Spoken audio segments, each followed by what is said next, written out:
This is the day the Lord has made.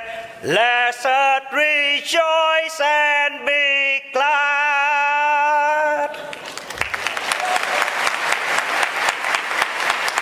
Is that awesome? Yeah. Congratulations to the graduated class of 2026 of Loyola University, Maryland. Yes, you deserve it.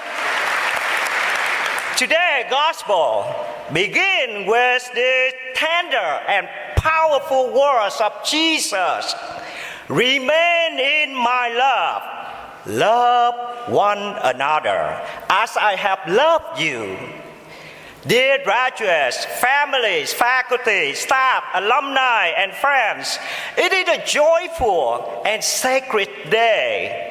We gather not only to celebrate academic success, but also transformation. Today marks the completion of an important chapter in your lives. A journey filled with growth, sacrifice, friendship, discovery, and graces. 4 years ago, many of you arrived here carrying dreams in your hearts and questions in your mind. You came with hopes for the future, perhaps also with fears and uncertainties. Deep within yourself, you long for this very moment of graduation. And you here, and now here you are, still standing by the grace of God.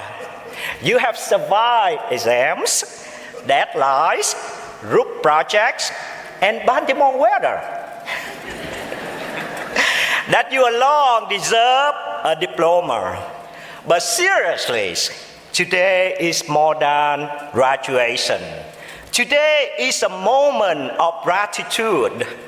By the grace of God, through persevering, sacrifice, prayers, and the support of family, friends, and your dream has become reality. As I reflect on your journey, I also remember my own as a first generation college student and immigrants from Vietnam. I still remember graduation from college in Houston, Texas, when I was young and handsome. Receiving my first job changed my life.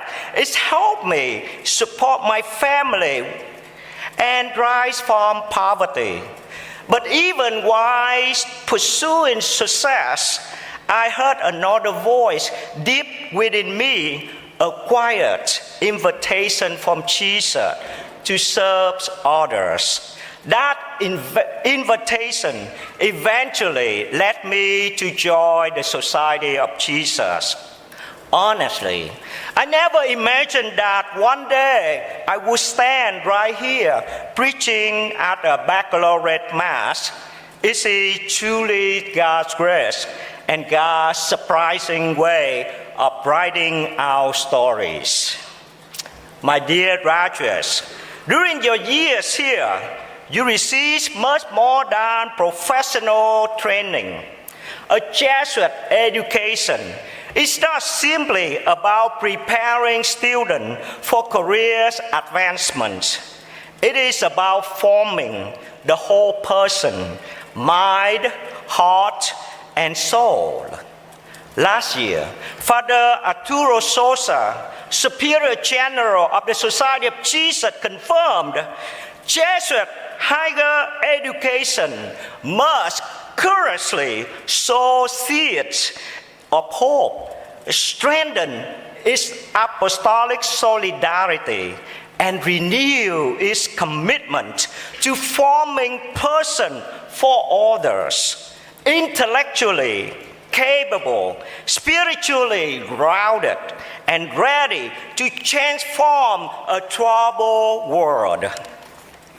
This is the deeper meanings of your education. The world you enter today is filled with opportunity, but it is also wounded. We see division, loneliness, violence, injustice, and fear. We live in a culture that often tells us good things only about ourselves. My success, my happiness, my future. But Jesus offers another way. Love one another as I have loved you. This is not superficial love. It is the unconditional love. It is a sacrificial love. Jesus reminds us, no one has greater love than this, to lay down one's life for one's friends. And this is also the heart of Jesuit education, to become men and women for and with others. The world does not need more successful people who only live for themselves. The world needs compassionate people, honest people, merciful people, people who can heal, listen, forgive, and serve. Your greatness will not be measured simply by your salary, your resume, or your job title.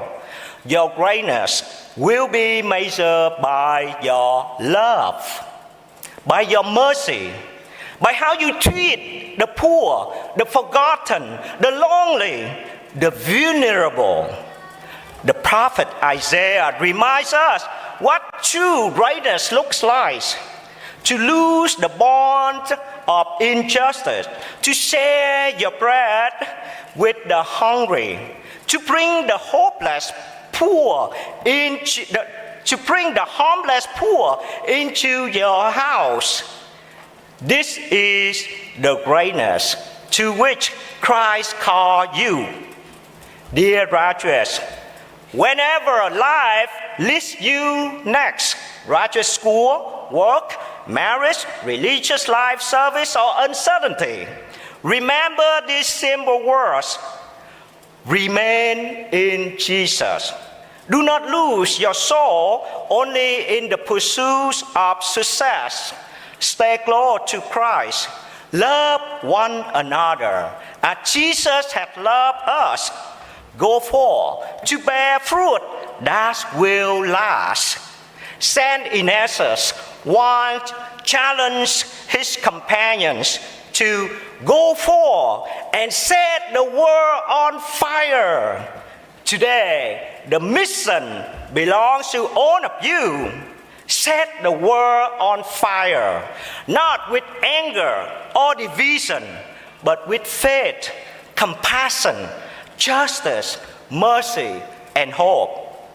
May your education become not merely personal achievement, but a blessing for the world. And my God continue to bless each of you, your families, and your future. Congratulations, class of 2026, and may the peace of Christ remain always in your heart. Set the world on fire!